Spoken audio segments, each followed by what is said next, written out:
السلام عليكم ورحمة الله وبركاته.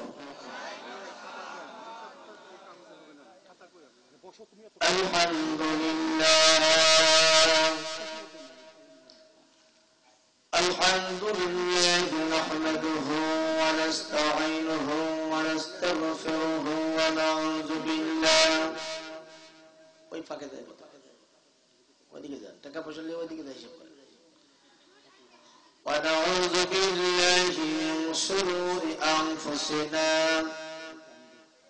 ومن سيئات أعمالنا আরে একটু হিসাব করে পরে বলেন টাকা তো চাবো দিবে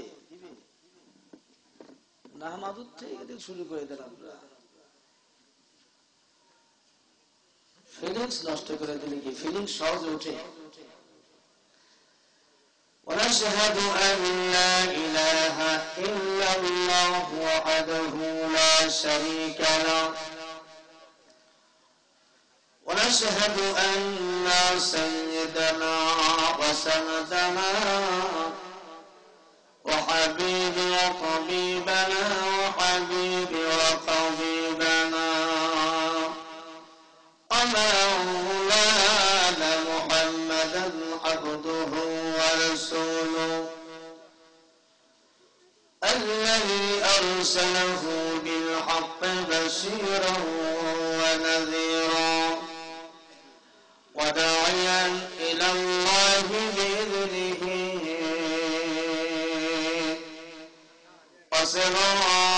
وسراجا وقمرا منيرا فقد قال الله تعالى في كلامه المجيد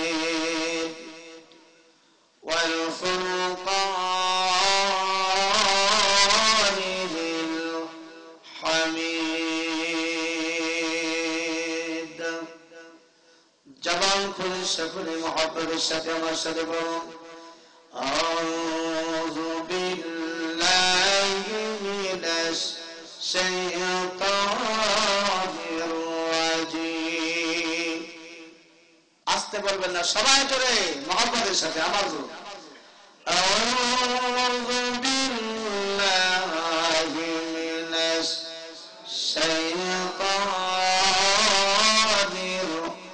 الرجيم بسم الله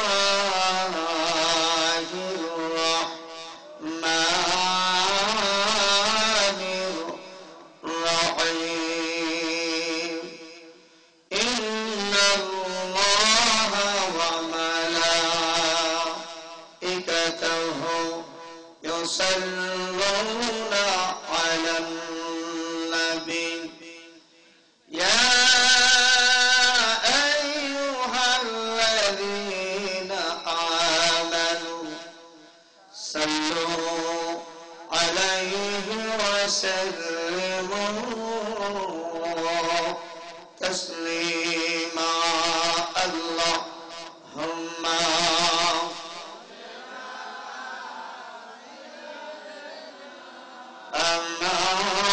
مولانا محمد وعلى آل سيدنا حبيبنا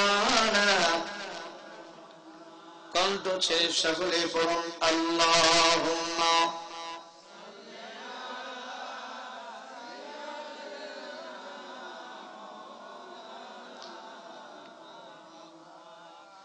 وعلى آل سيدنا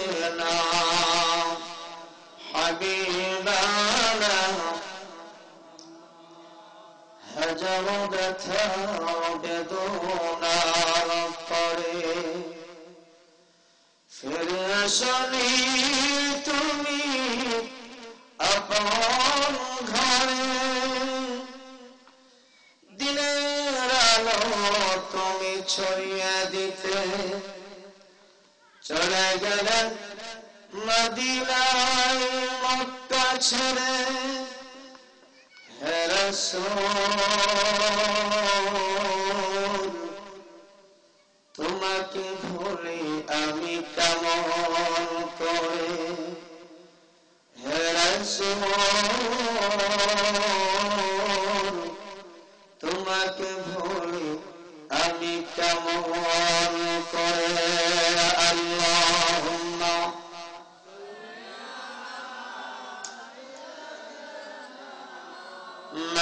মাওলানা মুহাম্মদ ওয়া আলা আলি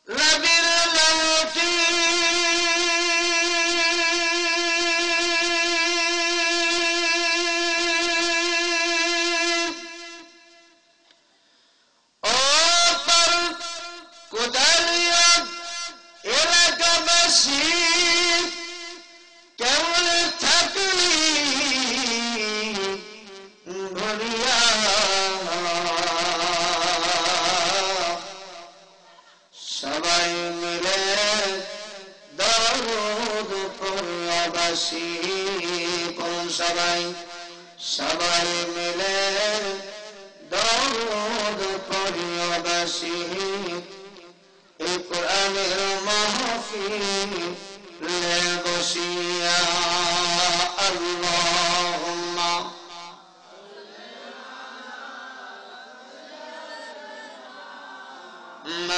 مولانا محمد وعلى آل سيدنا حبيبنا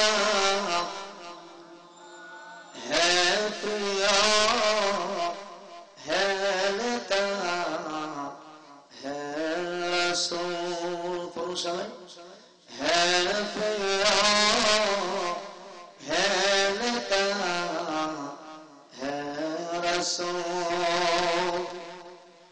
জীবনে কখনো তুমি মিথ্যা বলোনি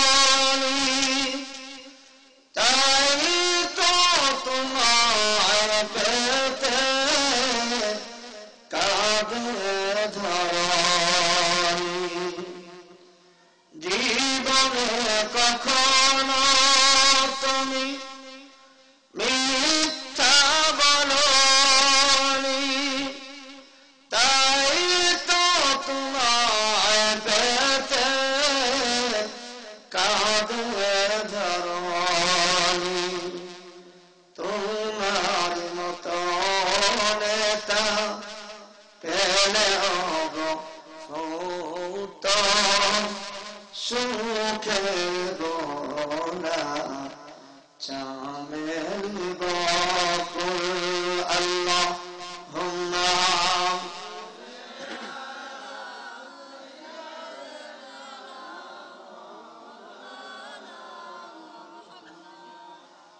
ওয়া আলা আলি সাইয়্যিদিনা হাবিবানা بلغ العلا بكماله كشف الدجى بجماله حسنت جميع خصاله صلوا عليه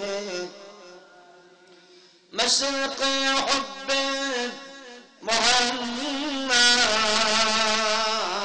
محمد مطلع مطلع خورشید سقاش سینا سجان ما بلغ العلا بكماله كشف الدجى بجماله حسنت جميع خصاله صلوا اللهم آمين ملك آمين আদান آمين আমি বড় গুনাহগার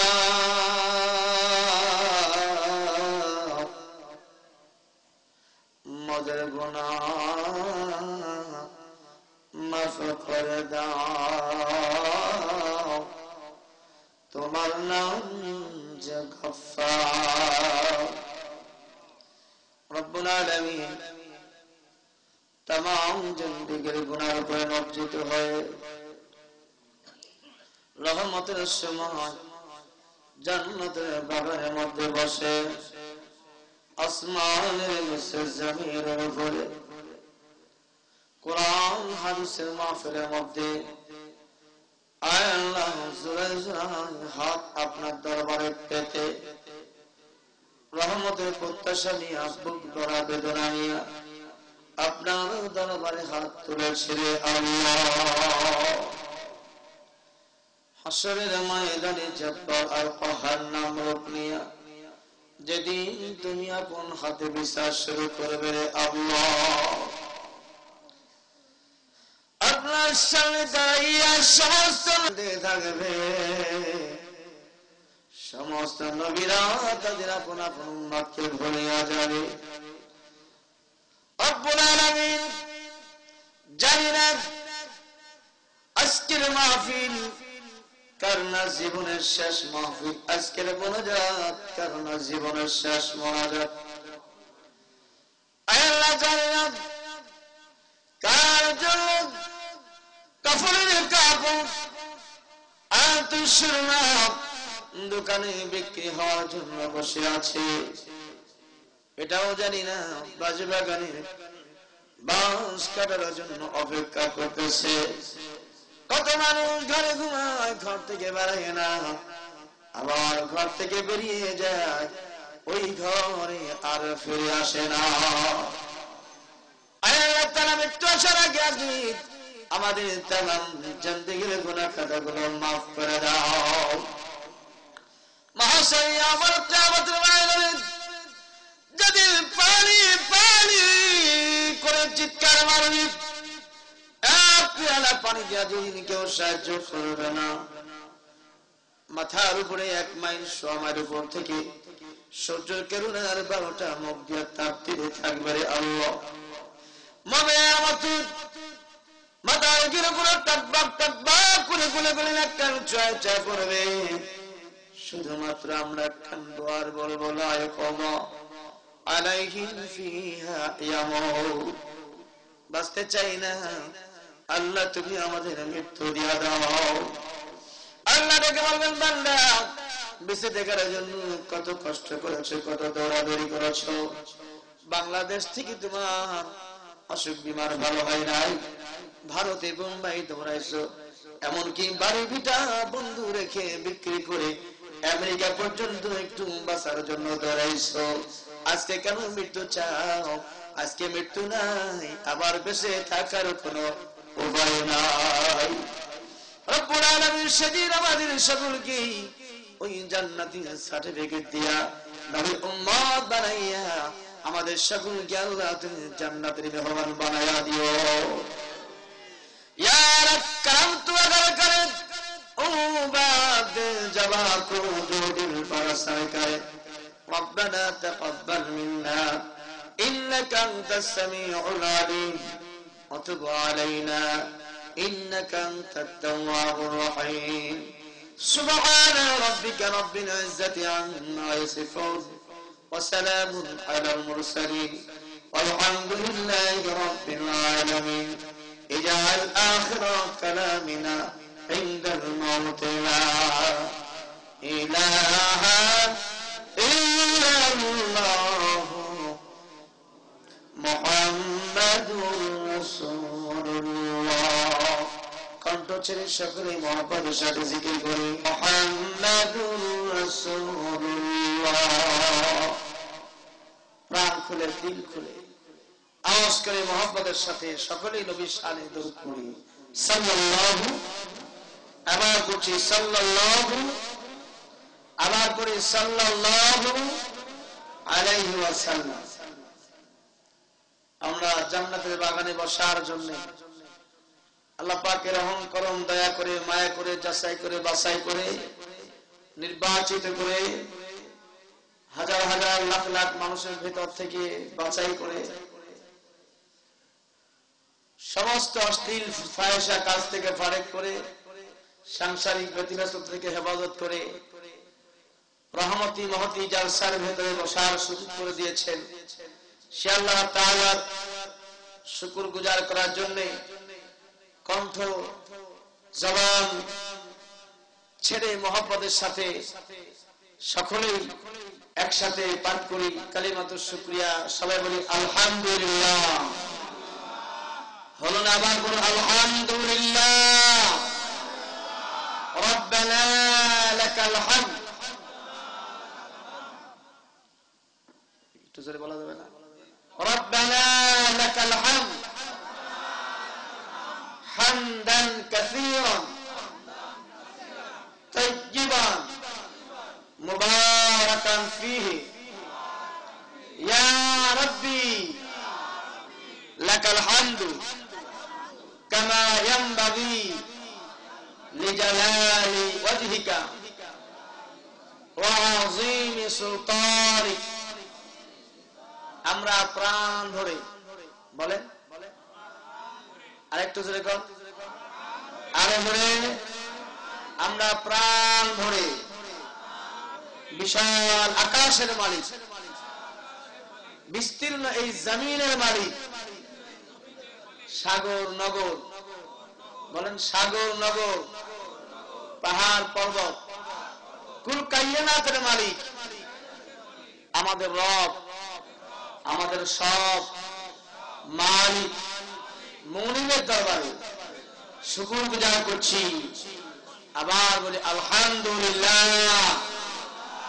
চিল্লায় বলুন আলহামদুলিল্লাহ।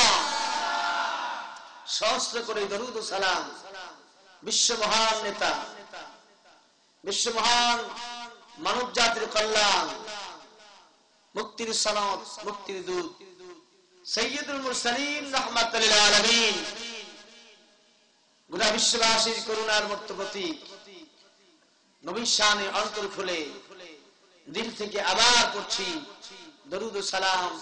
সকলে বলি সাল্লাল্লাহু আলাইহি ওয়াসাল্লাম। আল্লাহর নবীর শানে নাত, নবীর শানে দরুদ, আল্লাহ তাআলার শানে হামদ, প্রশংসা আদায় করার জন্য আমাদেরকে আল্লাহ পাক ওয়াদা দিয়েছেন। কি ওয়াদা? বান্দাকে বলছেন, আল্লাহ পাক বলেছেন কানাত লাহুম জান্নাতুন ফিল দাউসি নুজুলা। আমাদের জন্য আল্লাহ পাক দান করবে, সেটা হলো জান্নাত। কি ব্যাপার, আপনাদের কি মন খারাপ? জান্নাতের কথা শুনে কি আপনাদের মন খারাপ লাগলো? আল্লাহ জান্নাতুল ফিরদাউস দান করবে, আল্লাহ পাকের শুকরিয়া প্রশংসা আদায় করবে। কি দিবে? জোরে করে কি দিবে? জান্নাতুল ফিরদাউস। নবীর শানে নাত, নবীর শানে দরুদ ও সালাম পেশ করলে কি দিবে?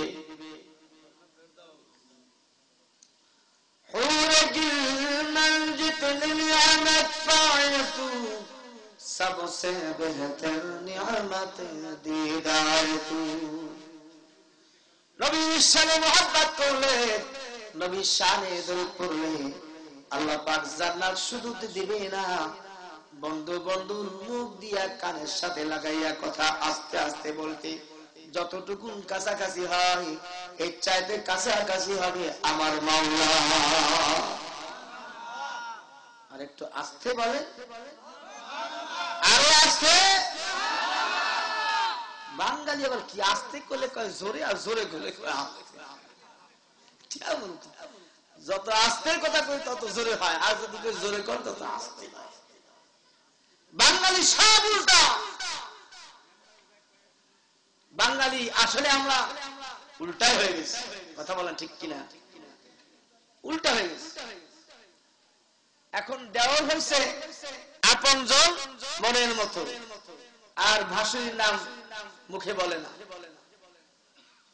উল্টা মাস্তায় আছে ভাসুরের সাথে সব কথা বলা যাবে, যেহেতু স্বামীর বড় ভাই, স্বামীর অভিভাবক গার্জিয়ান, আর ছোট ভাই দেওর যাকে বলে সে আপন ছোট ভাইয়ের মতো স্নেহ করতে হবে। তার সাথে কৌশল বিনিময়ের মধ্যে কোন প্রকার অশ্লীল কুসংস্কার বা কোন ভাষা খারাপ করা যাবে না। আর এখন ছোট ভাই দেওরদেরকে ট্রেনিং দিয়া স্বামীর মতো যোগ্যতা করে ফেলে। কথা বলে ঠিক উল্টা গেছে। আমাদের দেশে শুধুমাত্র আল্লাহ আল্লাহ রাসূলের কথা বলার পরিবেশ একটাই আছে, সেটা হলো তাফসীরুল কোরআন মাহফিল। কথা বলে ঠিক কিনা? আজ এই তাফসীরুল কোরআন মাহফিল গুলো এক শ্রেণীর মানুষ বলে মৌলবীরা খালি রাজনীতি করে, রাজনীতি পাইলে খুব, কিন্তু এই ওয়াজ মাহফিল গুলো কিন্তু এখন রাজনীতির কবলে ফেলে না। তারা কিন্তু গোল দিয়ে চলে যায়, আর মৌলবীরা যখন হক কথা বলতে বসে তখন মৌলবীর কণ্ঠকে স্তব্ধ করার জন্য টুটি করে ধরে, তা আর তাদেরকে এলাকা থেকে যেতে দেয় না। কথা বলে ঠিক কি? কেমন কথা হয়ে গেছে, উল্টা হয়ে গেছে। وَإِذَا تُلِيَتْ عَلَيْهِمْ آيَاتُهُ زَادَتْهُمْ إِيمَانًا وَعَلَى رَبِّهِمْ يَتَوَكَّلُونَ। চিল্লায় বলুন আল্লাহু আকবার। আপনার জামা গায়ে দিয়েছেন পরিষ্কার পরিচ্ছন্ন জামা, জুব্বা, রুমাল, টুপি, একদিন পরলেন, 2 দিন পরলেন, 7 দিন পরে ওই জামা আর কাপড় রুমাল গুলো খাসা লাগবে কিনা? খাসা লাগে না? ইচ্ছা করে কি কেউ ময়লা করে? এই জামাটা আমি আজ 2 দিন মাহফিল করলাম, তার আগের দিন অন্য জামা ছিল, চিন্তা করলাম একদিন তো করলাম, আর একটা দিন করতে পারবো কিনা। আজকে এটা গায়ে দিলাম, আগামীকালকে ওই কাদিরাবাদ ক্যান্টনমেন্টের পাশে একটা মাহফিল আছে, ওখানে আর একটা জামা গায়ে দিয়ে দিতে হবে। আমি একটা বারের জন্য এই জামাতে ময়লা লাগানোর জন্য চেষ্টা করি নাই। চেষ্টা করেছি? ও মুসলিম, ও বাস্তবতাবাদী মানুষ, ওই তোমার মহল্লার মধ্যে 3খানা 4খানা 5খানা দোকান আছে, বাড়ির থেকে বাড়িয়া মসজিদ পর্যন্ত যাবা 2টা 3টা দোকান আছে, দোকানের মধ্যে একটা দোকান আছে ওই দোকানে টিভি নাই, ওই দোকানে ডিশ লাইন নাই, ওয়াইফাই কোনো লাইন নাই। মুরব্বী মানুষ দোকানদারি করে, কিন্তু ওই দোকানে কোনো খরিদ্দার নাই। যে দোকানে কেরামবোর্ড আছে, যে দোকানে টিভি আছে, যে দোকানে ভিসিআর আছে, ওই দোকানে সর্বক্ষণ সরগরম লেগে থাকে, আর বেচা কিনা দোকানদারি চলতে থাকে। জোরে কোন ঠিক কিনা? তার মানে হলো আপনি বাড়ি থেকে বাড়াইয়া যখন মসজিদের দিকে যাচ্ছেন, ইচ্ছা নাই আমি গুনাহ করব, ইচ্ছা নাই আমার পাপের মধ্যে জড়িত হয়ে যাব, কিন্তু মসজিদ থেকে বাড়ি এর মধ্যে 3টা দোকানের মধ্যে টিভির লাইন চালু করে আছে। এখন ইচ্ছা না থাকলে অনিচ্ছায় টিভির দিকে চোখটা পড়ে গেল, বড় গুনাহ না হলেও ছোট গুনাহ হলো, ওই গুনাহগুলো জমতে জমতে আপনার গায়ে ময়লা পড়ার মতো আপনার দিলটা আস্তে আস্তে অপরিষ্কার হয়ে যায়। আমার কথা কি বুঝতে কষ্ট হচ্ছে? একটু জোরে কথা বল। বুঝতে কষ্ট হচ্ছে? খুব গভীরভাবে চিন্তা করবেন, গভীরভাবে গ্রহণ করার চেষ্টা করবেন। তাছাড়া এখান থেকে ঘন্টা ওয়াজ শুনে যদি আগামীকাল 4টা গিয়ে বলেন হুজুর কঠিন কণ্ঠবক্তা ছিল, হুজুরের কণ্ঠ খুব ভালো ছিল, কবি বলেছে বাবা তোমরা শুনে রাখো, কার কারো করে নাই সম্পত্তি হরণ, কোকিল কারো করে নাই ধন বিতরণ, কাকের কহর ডাক বিষ লাগে কানে, কোকিল অখিল প্রিয় সমুদ্র গানে। কাকের ডাক কানে ভালো লাগে না, আর গভীর রজনীতে শেষ প্রভাত কালে যখন কুহু কুহু করে ডাকে, ওই ডাকটা আমাদের আপনাদের কানে খুব ভালো লাগে। কবি বলেছেন ও বাবা ওই কা কা করে যখন ডাক দেয় বলে কাককে খেদায় দাও, দূর করে দাও। কাকের ডাক মানে বিষ লাগে কানে, এটা দুঃসংবাদ। আর কুহু কুহু করে ডাকে মনটা বড় তৃপ্তি লাগে, ভালো লাগে। আমার বাজার কাকা করে ডাকে আল্লাহর জিকির, আবার কুহু কুহু করে ডাকে আল্লাহর জিকির। ইউসাব্বিহু লাহু মা ফিস সামাওয়াতি ওয়া মা ফিল আরদ। আসমান ও জমিনের মধ্যে যা কিছু আছে, মাটির মধ্যে ৬০০০, মাটির উপরে ৬০০০, পানির মধ্যে ৬০০০, ১২,০০০ মাখলুকাত আল্লাহর জিকির করে সময় কাটায়। কিন্তু বাজান আমরা আল্লাহর জিকির করি না। আমরা শুধুমাত্র জিকির করতে, আমার কথা মনে কষ্ট হচ্ছে, আমরা শুধুমাত্র জিকির করতে ভালো লাগে না। অসুস্থ হয়ে গেছে আমার ভাইরা, 7 দিন পর জানা খাসতে হয়। চিন্তা করলেন 7 দিন তো গায়ে দিলাম, সাদা কাপড়ের পর তো ময়লা হয়ে গেছে। বউর কাছে গিয়া বললেন আমার জামাটা খেচে দাও। অথবা আপনি নিজেই খাসার জন্য আপনি প্রস্তুতি নিলেন। চিন্তা করলেন সাবান দিয়া তো পরিষ্কার করতে হয়, যেটা দিয়া পরিষ্কার করতে হয় তার নাম হলো সাবান।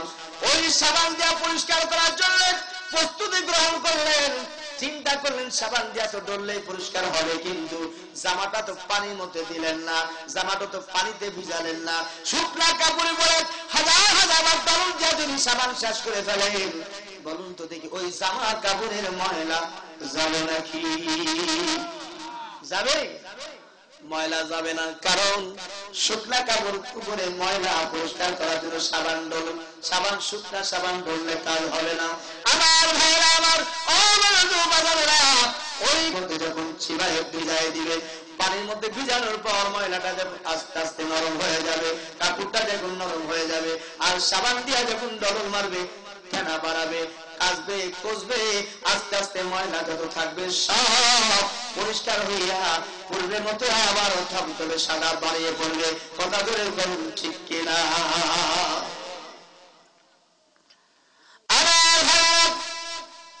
যারা সমুদ্র তো সহ্য করতে পারে নাই, সারা বাংলাদেশ তো ময়লা আবর্জনা হয়ে গেছে, যুবকের কলকটা অপরিষ্কার হয়ে গেছে। তার মানে হলো ইউটিউবের মধ্যে আগে ব্লু ফিল্ম ছিল, ইউটিউবের মতো গান ছিল, ইউটিউবের মতো যত বাজে ছবি ছিল, কিন্তু এখন বাজে ছবি আর না, কমে যায় নাই। আরে কথা বল না কেন? ইউটিউবের মধ্যে কিন্তু অনেক বাজে ছবি কমে গেছে। আরে বাবা এখনই সময় নেই, একটা ইয়ারটি না আসলে ওয়াজ করা।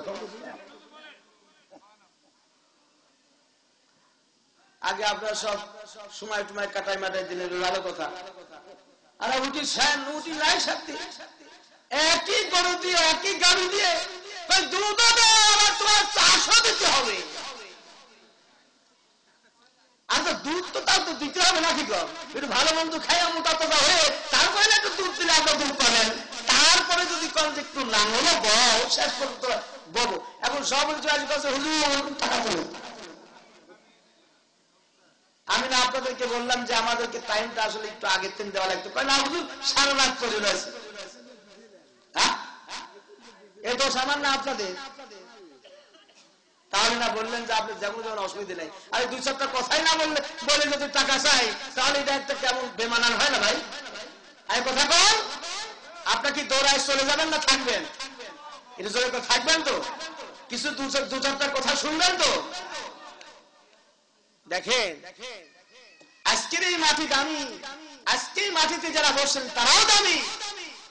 অবশ্যই তো ধর্মীয় অনুপ্রেরণা আমাদের মধ্যে আছে, আমাদের টাকা পকেটে আছে, সময় মতো চাইলে দিয়ে দেবো ইনশাআল্লাহ। কি যেন বলতেছিলাম ভুলে গেছি, কি বলতেছিলাম? জামা কাঁচা ইউটিউব একেবারে এমন নাহাস্তা অবস্থা হয়েছিল, যুগে যুগে যত নবী রাসূল পয়গম্বর আসছেন শুধুমাত্র সমাজ সংস্কার করার জন্য। এই বাংলার জমিনে তাফসীরুল কোরআন মাহফিলের শব্দটি একসময় ছিল না। আজ থেকে 25 থেকে 30 বছর আগ থেকে তাফসীরুল কোরআন মাহফিলের আলোচনার শব্দটি একজনের ছিল, সে কিন্তু বড় বিপদে পড়ে আছে। কথা বলো ঠিক না নাকি?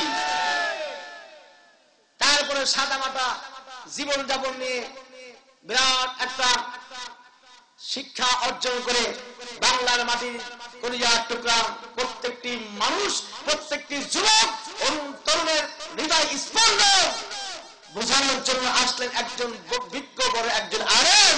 তাকে কিন্তু বাংলার জমিনে নিজের জন্মভূমি মাটি ছেড়ে আবার সেই মানুষে আবার চলে যেতে হয়েছে। কথা বল ঠিক কি? এটা আপনার পাইছেন? হুজুর করে দাওয়াত দিয়ে তারপরে আবার হুজুর খবরদার, এদিক যায় না, ওদিক যায় না, এদিক যায় না, ওদিক যায় না, সুদের বিরুদ্ধে করেন না, জিনার বিরুদ্ধে করেন না, অবিচারের বিরুদ্ধে করেন না, মিথ্যার বিরুদ্ধে করেন না। আরে মৌলবীরা বলবে নাকি? কথা বল ঠিক কি? মৌলবী বলবে কি? নবী রাসূল তো আসছেন বলার জন্য, তার ওয়ারিস আমরা যারা আছি আমরা তো বলতেই আসছি নাকি? একটু বলার তো সুযোগ দিতে হবে। কিছুদিন আগে আমি একটা মাহফিল করলাম রাজশাহীর মধ্যে। একজন ভদ্রলোক এসে মাইক নিলুতে নিল, আর ছাড়ে না। এই কথা সে কথা আগডুম বাগডুম করতে করতে একবার 1.5 ঘন্টা কাটাই দিল। আমি উঠে বললাম, দেখেন যাওয়ার সময় কানে কানে আমাকে বলে দিল, হুজুর রাজনীতি ফাজনীতি করেন না। বাস্তব কথা, আপনাদের শুনতে মনে কষ্ট হচ্ছে। আসলে এই কথাগুলো না বললে আসলে মনের দুঃখ বেদনাটা একটু বাড়ায়। যাওয়ার সময় বলে দিল, তার উল্টা কথা বলার পরে, হুজুর রাজনীতি ফাজনীতি করেন না। এবার আপনি কি করলেন? আপনি কি করলেন? আমরা তো কোরআনের আদেশ করে চলে আসছি, কোরআনের হুকুম জারি করার জন্য দলে দলে ফেরি হয়ে আজ চুলেমালা বিক্রি করার মতো নিজের জীবনকে বাজি রেখে কথা বলছি। অথচ আপনার সুযোগ পেয়ে তো আপনার দোকানের জিনিস বিক্রি করে চলে গেলেন। আপনি কি করে গেলেন? আপনি কি করে গেলেন? আমার ভাইয়া, ওদিকে যাব না, আপনাদেরকে একটু উপদেশ স্বরূপ কিছু কথা বলে এখান থেকে বিদায় নিয়ে যেতে চাই। দেখেন না, একটা কাপড় যখন পানির মধ্যে ভিজালেন, সাবান দিয়ে পরিষ্কার করলেন, মসজিদে নামাজ পড়লেন, রোজা করলেন, হজ করলেন, সবই করলেন, কিন্তু বাজার আজকের মাহফিলের জান্নাত জাহান্নামের আলোচনা হবে। বিভিন্ন কোরআন হাদিসের টপিক গুলো বা আলোচনা গুলো হবে। বলতে বলতে শুনতে শুনতে একটু চোখের পানি যদি নাকের ডগায় আসে, আল্লাহ পাক রব্বুল আলামিন বলেন, আমার কাছে সবচেয়ে দামি জিনিস মুমিনদের চোখের পানি ফেলাইয়া যখন তওবা করে আমার কাছে কান্দে, আমি আল্লাহ রাব্বুল আলামিন ওই সমস্ত বান্দাদের জীবনে যত গুনাহ করুক না কেন, আমি আল্লাহ মাফ করে ওই জীবনটাকে আমি আল্লাহ পাক হিদায়াত দিয়ে যার যার বাড়িতে আমি আল্লাহ পৌঁছায়া দেব। আরে আস্তে করো সুবহানাল্লাহ। আরে যত মানুষ শুনবি এটা জোরে কর না সুবহানাল্লাহ। তাহলে আজকে মাহফিলের মধ্যে বসা, বলুন তো দেখি লস না লাভ? আর জোরে কর, লস না লাভ? লাভটা কেমন? অনেক বড় না ছোট? আরেকটু জোরে কর, ছোট না বড়? আল্লাহ তাআলা ৬৬টি আয়াতুল কারিমা নাযিল করলেন, তার ভিতরে মাত্র একটি আয়াত, একটা নুক্তা, একটা জবর, একটা জির, একটা পেশ। এই অক্ষরের ভিতরে জবর, জির, পেশ, একটা নুক্তার দাম এই জমিনে যত পৃথিবী মানুষ আসছেন বা আসবে, বলুন তো দেখি এই একটা নুক্তার দাম কি আল্লাহ পাকের এই অক্ষরে দিতে পারবে?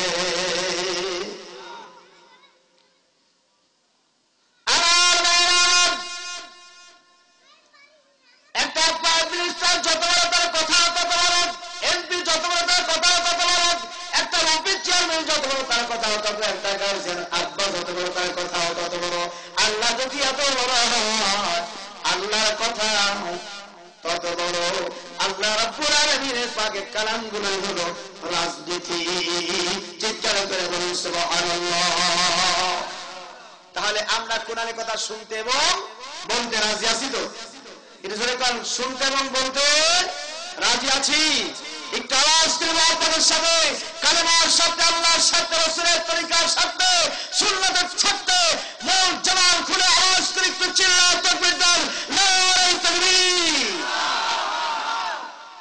কেউ কেউ দেখেন হাত এরকম বাইদি রাখছে, হাতটা উঁচু করে স্লোগান দাও সুন্নাত, হাতটা উঁচু করতে হবে কেমন?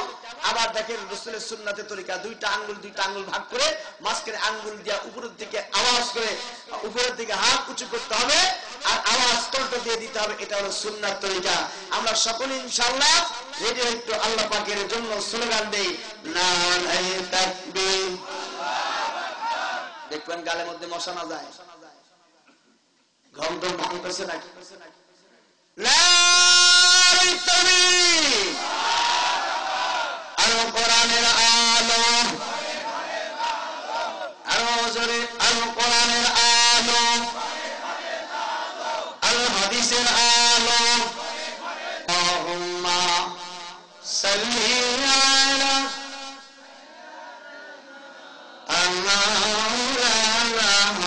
মুহাম্মাদ ওয়া আলা আলি সাইয়্যিদিনা হাবিবানা। বেশি কথা বলবো না, কয়েকটা কথা বলে শেষ করে দিব। আসল মৌলিক কিছু কথা বলে শেষ করে দিব। সেটা হলো কিছুদিনের মধ্যে দুইজন মনে করেন নেতা মারা গেছে। কয়জন নেতা? একটু জোরে কথা বলুন, কয়জন নেতা? আরো জোরে বলুন, কয়জন নেতা? মানুষ যখন মারা যায়, মারা যাওয়ার পরে কোন লোকটা এসে কি জানাজা দেখতে পারে?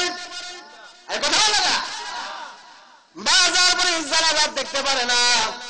এমন দল করি, এত মহব্বত করি, কিন্তু নেতা মারা গেল, 10,000 লোক হলো না, 20,000 লোক হলো না, এমন কিছু মানুষ মারা যায়, সেই লোকগুলো মারা গেলে দেখতে পারে না।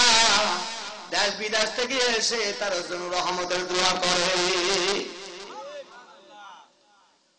এই কথাটা বলার কারণ হলো আপনার কাছে এমন একটা সম্পদ আছে যারা মুসলমান, আপনার কাছে এমন একটা দামি জিনিস আছে মুসলমান, যে জিনিসটার কথা যদি আপনাদেরকে বলি অল্পতেই চিনে ফেলবেন, কিন্তু আসলে মূল্যবান জিনিস।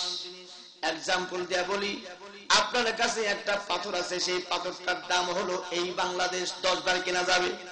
কয়বার? 10 বার কেনা যাবে। পাথরটা বিক্রি করলে আপনার কাছে পাথর আছে, সেই পাথর বিক্রি করলে ঢাকা রাজধানীর মতো শহর 10টা করা যাবে।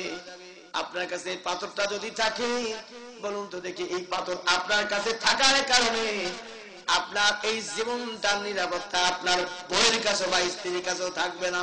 কথা বলুন ঠিক কিনা? কারণ হলো স্ত্রী যদি চিন্তা করে, আমি যদি স্বামীকে জবাই করে পাথরটা চুরি করতে পারি গো, আমার কাছে এইরকম 10টা স্বামী না 100টা স্বামী জোগাড় করতে পারবো, কিন্তু আমি এই দামিটা পাথর জোগাড় করতে পারবো না। এই জন্য রাত্রির গভীরে স্বামীকে যে কোনো টাইমে জবাই করে পাথরটা নেওয়ার জন্য চেষ্টা করবে কিনা? ওই পাথরটা যদি ছেড়ে ফেলে জেলে ফেলে, বউয়ের কাছে নিরাপত্তা নাই, আমার ছেলে মেয়েদের কাছে নিরাপত্তা নাই। গ্রামের মানুষ যদি জানে, ওই লোকের কাছে একটা দামি একটা পাথর আছে, এলাকার মানুষ, গ্রামের মানুষ দলবদ্ধ হয়ে ওই পাথরটা শুরু করার জন্য বা সন্ত্রাসী করে হলেও সাদাবাজি করে হলেও ওই পাথরটা নেওয়ার চেষ্টা করবে। তার কারণ হলো ওই পাথরটার দাম অনেক বেশি। চিৎকার করে বলেন মারহাবা। ও গ্রামের লোক যখন তখন কেড়ে নিতে পারে। ওই ঘটনাটা যদি আপনার কোন সন্ত্রাস, কোন চাঁদাবাদীর কানে যায়, 10 জন চাঁদাবাদী এসে আপনাকে জবাই করে পাথরটা নিয়ে যেতে পারে কিনা? আরো জোরে পারে কিনা? এখন সন্ত্রাস আসলো, চাঁদাবাজি আসলো, বইয়ের ভয়ও থাকে, ছেলে পেলেদের ভয়ও থাকে, কিন্তু এক সময় দেখা গেল 10 জন মস্তান আসলো ওই আপনার চাঁদাবাজির স্বরূপ ওই পাথরটা চুরি করার জন্য। কিন্তু বাজার এত দামি পাথর মারা যাবে, কিন্তু পাথর ছাড়তে চায় না। পাথর আপনাকে বলো পাথরটা দিয়ে দাও, বলে না পাথর দেবো না, বলে পাথরটা দিয়ে দাও, বলে দেবো না। যদি তুমি না দাও তোমাকে মেরে ফেলানো হবে, পাথরটা নেবো। এরকম পাথরটা বুকের সাথে অসহায় বলে আমাকে মেরে ফেলো, আমাকে জবাই করো, কিন্তু আমি দামি পাথর ছাড়বো না। আমার কথা কি বুঝতে পারছি? আরে কথাটা বুঝতে পারছেন? খুব গভীরের কথা কিন্তু। চিন্তা করবেন ঘুমের বিছানায় বালিশের সাথে মাথা লাগায়া চিন্তা করবেন হুজুর কয়েছে না। আমার ভাই আমার বাবারা শুনে রাখুন, ওই পাথরটা যদি আপনার কাছ থেকে চুরি হয়ে যায়, আপনার কোনো দাম নাই, কোনো মূল্য নাই। মুসলমানদের কাছে পাথরটা চুরি হয়ে গেছে, মুসলমানদের কাছে পাথরটা আর নাই। কিন্তু বাজান পাথরটা চুরি হয়ে গেলে আপনি বেদারি হয়ে গেলেন। কিন্তু বাজান আপনি পাথর চুরি করার জন্য ডাকাতি করতে আসেন, আপনার জীবনটা চলে গেল, মারা গেল, তবু আপনি মূল্যবান পাথর ছাড়লেন না। দেখেন একটু খেয়াল করে, কিছু আলেমওয়ালা আছে, কিছু দায়ী আছে, কিছু লাইবের উসুল আছে, তার সেখানে পৌঁছতেছে, চার শিখের মধ্যে জীবন যাপন করতেছে, নাতির সাথে সময় কারণের কথা বুড়োকালে তার করে আল্লাহর কাছে দোয়া করবে, জীবন যাপন করবে। এই লোকগুলো চার শিখের মধ্যে বদ্ধ করে তাদেরকে সেখানের মধ্যে একটা কষ্ট দিচ্ছে, জীবন চলে যাচ্ছে, আমি তো জীবন দিয়ে দিচ্ছে। আমাদের তার নাজিরা একজন লোক সেও তো চলে গেল, আমি তো জীবন যাপন করতে করতে জেলখানার মধ্যে কাটতে রাখি, মাথা নত করে নাই, পাথর তাদের কাছে ছিনিয়ে দেয় নাই। এই পাথরটা বুকের মধ্যে নিয়ে বাঁচানোর জন্য শেষ পর্যন্ত মৃত্যুবরণ করে ওই পাথরটা নিয়ে যখন জান্নাতের দিকে চলে গেল, আর অসংখ্য লক্ষ লক্ষ মানুষ তার সাথে মাগফিরাত কামনার জন্য জানাজা অংশগ্রহণ করে তাকে সম্মান দিয়া আল্লাহ জান্নাতি ব্যক্তিকে বিদায় দিয়েছে। কথা বলে আপনি ভুল বললাম নাকি? একটু জোরে করে ভুল বললাম? আমি কোনো দলীয় কথা কই নাই। আপনিও যদি ভালো চরিত্রবান হন, আপনার জন্য মানুষ দোয়া করবে, আর আপনি যদি অচরিত্রবান হন, আপনার জন্য অভিশাপ করবে, আপনার জন্য অভিশাপ করবে। আজ মুসলমানদের ধ্বংস কেন হচ্ছে?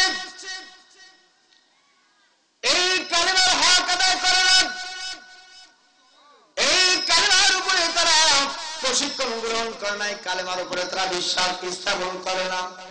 যদি বাজান কালেমার উপরে যদি বিশ্বাস স্থাপন করতো, কালেমার উপরে বিশ্বাস স্থাপন করছে হযরত আবু বকর রাদিয়াল্লাহু তাআলা, কালেমার উপর বিশ্বাস স্থাপন করছে তো হযরত ওমর রাদিয়াল্লাহু তাআলা, কালেমার উপর বিশ্বাস স্থাপন করছে উসমান বিন আফফান, কালেমার উপর বিশ্বাস স্থাপন করে হযরত আলী রাদিয়াল্লাহু তাআলা, কালেমার উপর বিশ্বাস করেছে সমস্ত সাহাবাই। নবীকে এত ভালোবাসেছে, জীবনে কোনদিন দাড়ি কাটে নাই, টুপি ছাড়া চলে নাই, 40-50 বছর নামাজ পড়ে, তরিকা করে, বিয়ে করে, মাজার করে, তোমার মুখে দাড়ি হয় নাই, তোমার মুখে দাড়ি হয় নাই, আল্লাহ রাসূলের সুন্নাত পর্যন্ত তুমি করতে পারো নাই। তুমি শুধু মুখে মিষ্টি খাও আর বিড়ি মুরিদি করে, ওই পীরের মুরিদি করে নবীকে খালি মুখে মুখে মহব্বত করো, ভালোবাসো, জীবন দাও না, আল্লাহ রাসূলের দ্বীনকে তুমি উজ্জীবিত করো নাই, আঁকড়ে ধরো নাই। এই সুন্নাত তো সুন্নাত নয়, ওই সুন্নাত তো ওই সুন্নাত। মুহাজিরে মক্কা, আনসার মদিনা, রাসূলের সাথে যারা মক্কায় ছিলেন, আনসার মদিনার মদিনায় যারা ছিলেন, তাদের জীবন আল্লাহর রাস্তায় কুরবানি করে দিতে, নবীর জন্য বিলাই দিতে এক মুহূর্তের জন্য তারা কাপন্নতা করে না। কথা বল না ঠিক? এটা জয়গান। এরা ছিলেন জান্নাতের সার্টিফিকেট নেওয়ার উম্মত, আল্লাহর বান্দা। বলুন তো দেখি, সমস্ত মুশরিকেরা যখন আল্লাহ রাসূলের বিরোধিতা করতেন, ইসলাম গ্রহণ করার পরে জীবনে একবার এক মুহূর্তের জন্য মিথ্যা কথা বলছেন? এরকম একটা মিথ্যা কথা কয় নাই, সুদ খাই নাই, ঘুষ খাই নাই, পরে আয় ঠেলে নাই, এরকম পরে পরশি কাতর করে নাই, গাল মন্দ করে নাই, কোনো কিছু অচরিত্রবানের কিছু করে নাই। কিন্তু বাজার আজ মুসলমানেরা নামাজের পরে ওগুলো কম দেয়, নামাজের পরে 1 বছর পর যদি জীবন একবার যাকাত দিল, পরের বার দিল না, নামাজও যদি পড়ে আল্লাহ কসম ওই জবান দিয়ে মিথ্যা আর মিথ্যার চর্চা করে, মিথ্যা ছাড়া তাদের বাদ হয় না, মিথ্যা ছাড়া রাজনীতি করতে পারে না, মিথ্যা ছাড়াও তার জীবনে একটা ঘন্টাও চলে না, একটা ঘন্টাও চলে না। বন্ধু একটা গেঞ্জি কিনেছে, আরেক বন্ধু জিজ্ঞাসা করছে, বন্ধু কয় টাকা দিয়ে কিনেছিস? কিনেছে 350 টাকা, 1150। কি বলে না? 1150। হারাম খাতি খাতি তার দিল, তার মন এমন মরা বসে, 10 কেজি বাদাম কিনে বিক্রি করে তার সংসার চলে।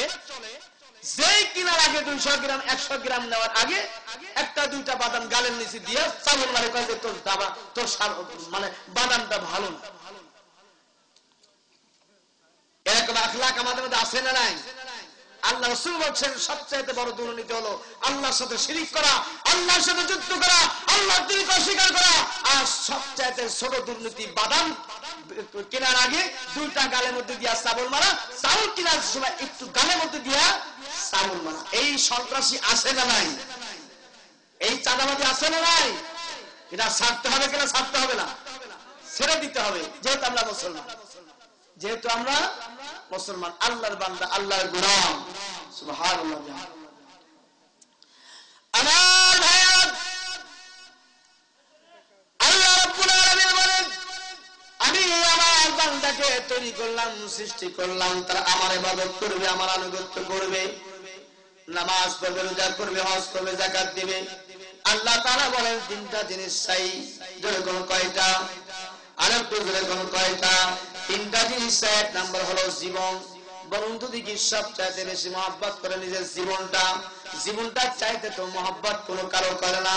পুলিশ ধরতে আসছে আসামি, ছেলেকে ধরতে আসছে, বাপ বলছে আমার ছেলেকে না ধরে আমাকে ধরো। ধরা হলো তো ব্যাগ বাইক করে, যখন ছেলের বাপের গায়ের উপরে দুইটা মেরে দিয়েছে, তখন বলতেছি যা যার ভাগ তার, আমার ছেলেকে ধরো মারো, কিন্তু আমাকে মারো না। আছে না নাই? ছেলেকে মহব্বত করে, কিন্তু ছেলের পেটনি যখন বাপের গায়ের উপর পড়ছে, কয় যে আমার ছেলেকে মারো, আমাকে মারো। তার মানে সবচেয়ে মহব্বত করে জীবন। দুই নম্বর মহব্বত করে অর্থ সম্পদ, বাড়ি গাড়ি, ব্যবসা বাণিজ্য। আপনি ঢাকা গেলেন, ঢাকা গেলে একটা অফিসিয়াল বা কোনো কাজে গেলেন, আপনি 5 দিন থাকবেন, কিন্তু চোখে রাত্রে ঘুম হয় না। বলে কেন ঘুমাও না? কারণ হলো আমি সেদ্ধ করে উঠানের মধ্যে লাড়ি দিয়েছি, ওখানে দেখার লোক নাই, বউটা অসুস্থ, আমি ঢাকাতে ঘুমাই, কিন্তু মনটা আছে আমার বাড়ি। কথা বলেন ঠিক কিনা? হলুদ আপনি রেখে গেলেন, তো এই আপনার বেরুয়ান বা কোদালি পাড়া, কোদালিয়া গ্রামে আপনার বাড়ির মধ্যে হলুদ, আপনি রয়েছেন ঢাকাতে 250-300 মাইল ফাঁকে। আপনার আপনি ঘুমাবেন, চোখে ঘুম আসে না। কেন ঘুম আসে না? উঠানের মধ্যে 10 মণ শুকনা হলুদ আছে, হলুদের জন্য আপনার ঢাকাতে চোখে ঘুম আসে না। তার মানে হলো জীবনের পরেই মালকে সম্পদকে ভালোবাসে, এই মাল বর্ত সম্পত্তি এই মানুষ ছাড়তে চায় না। 3 নম্বর হলো সহজে যে কোনো কারণে লাভ যারা কোনো মানুষের পিছনে দৌড়ায় না। রাজনীতি যারা করে তার পিছনে যারা চাটুকা আছে, দেখবেন 100 টাকা 200 টাকা এক প্যাকেট বাংলা বিড়ি দিলে 2 ঘন্টা মিছিল করা যায়। যখন আপনার বিড়ি দেয় না, 200-500 টাকা দেয় না, ওই লোক ডাকার পরে মিছিলে লোক হয় না। যেরকম ঠিক কিনা? আপনি মিছিল করার জন্য ডাকলো, সময় লাগে। 1 নাম্বার হলো জীবন, 2 নাম্বার হলো মাল, 3 নাম্বার হলো সময়। তিনটা জিনিস যদি কোরবানি করতে পারেন আল্লাহর জন্য, আল্লাহ রাব্বুল আলামিন বলেন 3টা জিনিসের বিনিময়ে আমি আল্লাহ তোমাদের কাছে জান্নাত বিক্রি করে দিলাম। জোরে বলুন সুবহানাল্লাহ। কি জান্নাত কিনতে চান কিনা? আরে কথা বল না কেন? জান্নাত আপনারা ক্রয় করতে চান কিনা? জান্নাত ক্রয় করতে হলে 3টা জিনিস লাগবে। 1 নাম্বার হলো জীবন, 1 নাম্বার হলো জান। মসজিদের জন্য মাহফিল, মসজিদের জন্য আজকে মাহফিলের মধ্যে আসলেন, আপনি যখন মাহফিল সারার আগে, মাহফিলে মোনাজাত করার আগেই যখন বাড়িতে ঢুকবেন, হঠাৎ করে দেখা গেল আপনার 10 বছর আগের একটা বন্ধু দেখা হয়ে গেল। বলে বন্ধু রে, তুই আমার শত্রু ছিল, কিন্তু বন্ধু তুই একটু সোজা হয়ে দাঁড়া, আমি একটা রিভলভার থেকে একটা টিয়ার একটা আমি টিপ দেবো তোকে, আমি বুকটা সাজদা করে মেরে ফেলাই দেবো। বলুন তো দেখি এমন কোন বুকের পাটাওয়ালা মানুষ আছে? আমাকে মাফ করো না, আমাকে মেরে ফেলো। এরকম কম লোক পাওয়া যাবে। বলবে আমাকে জান ভিক্ষা দাও, আমাকে ক্ষমতায় মেরো না, আমার সন্তান আছে, বউ আছে, আমার বিবি বাচ্চা আছে।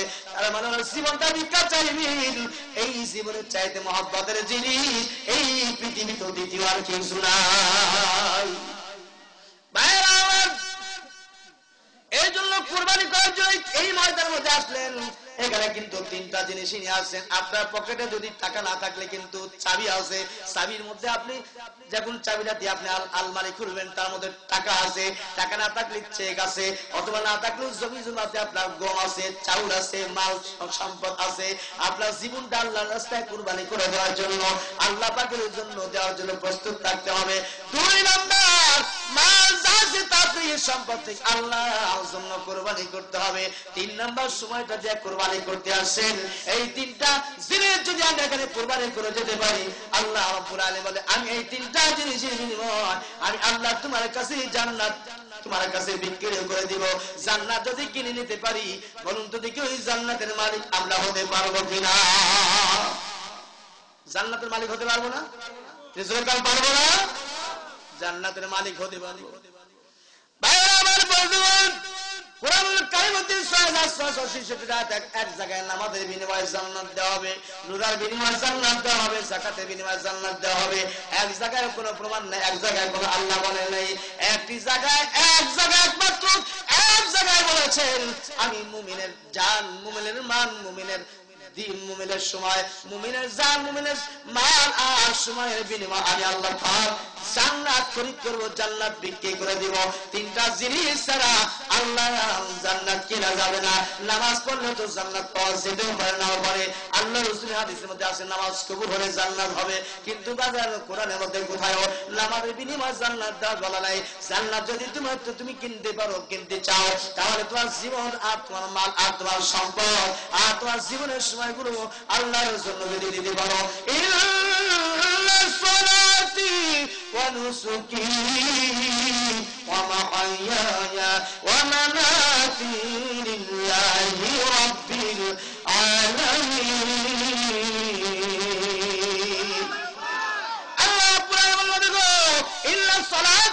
তোমার জীবনটাই নামাজ, জীবনটাই আরাধনা, জীবনটাই ইবাদত। তারপরে আল্লাহ পাককে বলেন তোমার নামাজ রুকু করো, সিজদা করো, যা তুমি রুকু করো, সিজদা করো, তাসবিহ তাহলিল যা পড়ো, এটা যেন আমি আল্লাহর জন্যই হয়। জোরে বলুন কার জন্য করতে হবে? আমরা এখানে আসছি কার জন্য? আরেকটু বলবেন কার জন্য?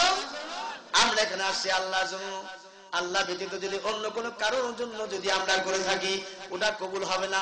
দুধের মধ্যে যদি পানি ছেড়ে দেওয়া যায়, তার দুধ আপনার বেড়ে যায়, কিন্তু 2 নাম্বার হয়ে যায়। ওই ভালো দুধের মধ্যে যদি 1 ফোঁটা টক পানি ছেড়ে দেওয়া যায়, 1 ফোঁটা গরুর ছানা দেওয়া হয়, 1 ফোঁটা যদি লেবুর রস ছেড়ে দেওয়া হয়, 1 বললা 2 বললা 1000 টন দুধের মধ্যে 1 ফোঁটা যদি টক পানি দেওয়া যায়, 1000 টন দুধ 1 ফোঁটা টক পানির কারণে নষ্ট হয় কিনা?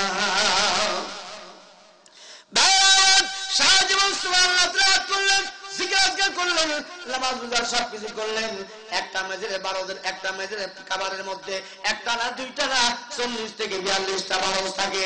একটা বারুদ দিয়ে শুধু একটা ঘরকে পড়ানো যায় না, একটা বারুদ দ্বারা 2টা ঘরকে পড়ানো যায় না। একটা বারুদ দিয়া একটা গ্রাম, একটা থানা, একটা জেলা, এমনকি রাষ্ট্রের মধ্যে যদি এরকম ঘনবসতি বাড়ি যদি থেকে যায়, একটা রাষ্ট্রের সব বাড়ি গাড়িগুলো একটা মেজির বারুদ দ্বারা আগুন লাগায় পুড়ায় দেওয়া যায় কিনা?